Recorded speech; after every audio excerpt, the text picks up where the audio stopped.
Very good morning. देखो, हमने आज टॉपिक क्लियर किया है मॉर्निंग में लैंड मैनेजमेंट कमेटी, गांव फंड और कंसोलिडेटेड गांव फंड से रिलेटेड।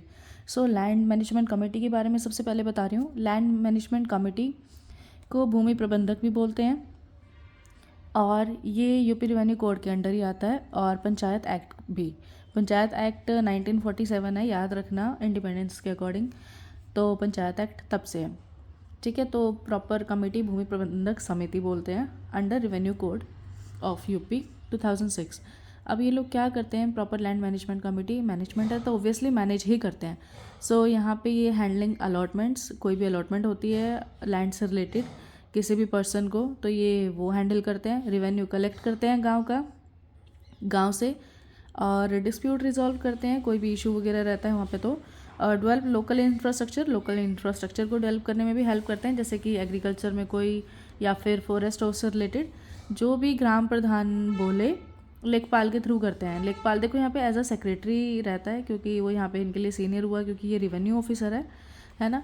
तो जैसे जैसे इनको ऑर्डर मिलता है तो वैसे ही ये लोग डेवलप करते हैं, ताकि जो विलेज की जो प्रॉपर्टीज़ है उसका प्रॉपर यूज़ हो सके। क्योंकि ग्राम पंचायत, ग्राम सभा है, उसका खुद का भी एरिया, खुद की भी प्रॉपर्टी होगी, वो भी मैनेज ये लोग ही करते हैं। मेजर फंक्शंस क्या हैं? लैंड मैनेजमेंट इंक्लूड होता है इसमें, उसके बाज़ार, टैंक, फॉरेस्ट, हैट, ये सारा कुछ मैनेज करना उस एरिया का, ठीक है, गांव का। और अलॉटमेंट एंड रेवेन्यू भी यही देखते हैं, रेवेन्यू वहाँ से कैसे जनरेट होना और अलॉटमेंट कैसे कैसे हुई है। डेवलपमेंट वहाँ की फेयर डिस्ट्रीब्यूशन रहे, ताकि कोई भी स्कीम वगैरह है उनका प्रॉपर डिस्ट्रीब्यूशन रहे उन लोगों में, वहाँ गांव के लोगों में। हेल्प इन डिमार्केशन, और ये डिमार्केशन में भी हेल्प करते हैं, क्योंकि इन लोगों को ही आइडिया रहता है, तभी ये लोग हेल्प करते हैं। लेखपाल और ऊपर कमिश्नर वगैरह, इन सबसे रिलेटेड प्रॉपर इनको बाउंड्रीज पता होती हैं, और ताकि विलेज रिसोर्सेज भी मैनेज हो प्रॉपरली। तो ये लैंड मैनेजमेंट का काम है। अब देखो, कंपोजिशन मैंने इसमें लिखी है कि किस किस तरीके से प्रॉपर रहता है, कौन कौन इसको मैनेज करता है, किन किन से मिलके ये कमेटी बनती है। तो पहली चीज़ लिखी है मेंबर्स, सारे मेंबर्स ग्राम पंचायत के होते हैं इसमें, ठीक है। मेंबर्स में सारे मेंबर्स रहते हैं इसमें ग्राम पंचायत के। तो उसके बाद चेयरमैन होता है इसमें, जो कि ग्राम प्रधान रहता है। फिर वाइस चेयरमैन है, जो कि उप प्रधान है, डिप्टी विलेज हेड। और सेक्रेटरी है, सेक्रेटरी लेखपाल है, जो कि रेवेन्यू ऑफिसर ही यहाँ पे उसको एज अ सेक्रेटरी मैनेज करेगा। तो 4 जने हैं members, chairman, vice chairman, secretary. Chairman ही ग्राम प्रधान है, फिर वाइस चेयरमैन तो उप प्रधान है। अगला गांव फंड पे आते हैं। गांव फंड है रेवेन्यू कोड के अकॉर्डिंग ही चल रहे हैं हम, 2006, और UP panchayat act 1947।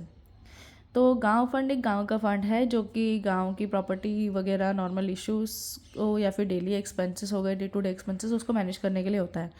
It is specific fund है, हर ग्राम पंचायत के लिए रहता है, हर मतलब विलेज के लिए, ग्राम पंचायत के लिए, जहाँ पे लैंड रिलेटेड कोई भी रेवेन्यू है या फिर कोई भी रिसीट्स आती है, कोई भी और इनकम होती है, वो डिपॉजिट किया जाता है विलेज की डेवलपमेंट के लिए। और ताकि कॉमन लैंड जो है विलेज की, वहाँ की सड़क वगैरह है, उसको मैनेज किया जाए। कोई भी मार्केट वगैरह है, या ग्राम सभा की उनकी खुद की कोई प्रॉपर्टी है, वो जहाँ मीटिंग वगैरह होती है वो मैनेज कर सके।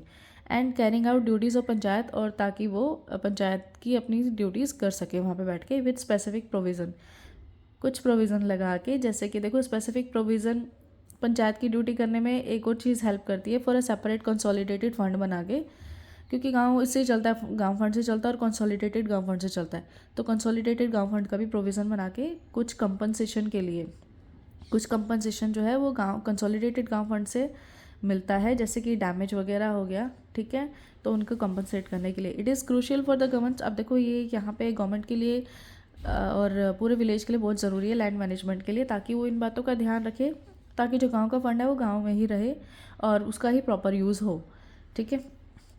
आगे गांव फंड के बाद चलते हैं कंसोलिडेटेड गांव फंड पे। अब ये देखो, ये गांव फंड के ही कुछ पार्ट्स हैं जिसको पॉइंट्स में आप लिख सकते हो। सोर्सेज ऑफ फंड, ये लैंड रेवेन्यू से मिलता है, और कंपनसेशन फॉर लैंड और other sources mention in the code. जैसे भी कोड में मेंशन रहता है कि भाई यहाँ यहाँ से ये फंड आना है गांव फंड के लिए, वहाँ से लैंड रेवेन्यू के थ्रू फंड आता है गांव फंड के लिए। और इसका पर्पज़ है ताकि ड्यूटीज़ और ऑब्लिगेशंस, कोई भी ग्राम सभा की ड्यूटी और ऑब्लिगेशन है उसको फंड किया जाए, और ग्राम पंचायत की और जो स्कीम है उसको इम्प्लीमेंट किया जाए। अब एडमिनिस्ट्रेशन है, ये ग्राम पंचायत के थ्रू मैनेज रहता है।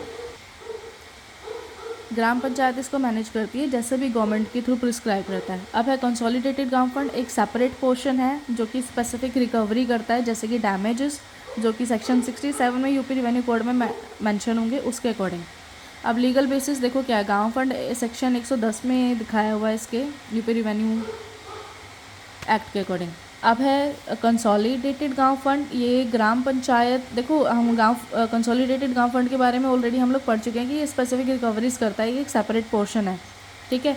अब जो चीज़ हमें पता है उसके अलावा मैंने यहाँ पे लिखी है, इसको ग्राम पंचायत को भी यहाँ पे कुछ परसेंटेज निकालना होता है अपने गाँव फंड में से, कलेक्टर को देना होता है ताकि कंसोलिडेटेड फंड इकट्ठा हो सके, और ठीक है, इसको गवर्नमेंट भी हेल्प करती है और गांव फंड में से भी निकालना होता है। अब गांव फंड और कंसोलिडेटेड फंड में मैंने छोटा सा डिफरेंस लिखा हुआ है। यूज़ देखो, गांव फंड है general village development to carry out duties of panchayat, panchayat की ड्यूटी करने में कोई भी अगर इशू वगैरह आ रहा है उसको डेवलप करती है, उसको क्लियर करती है और मेन डेवलपमेंट करती है।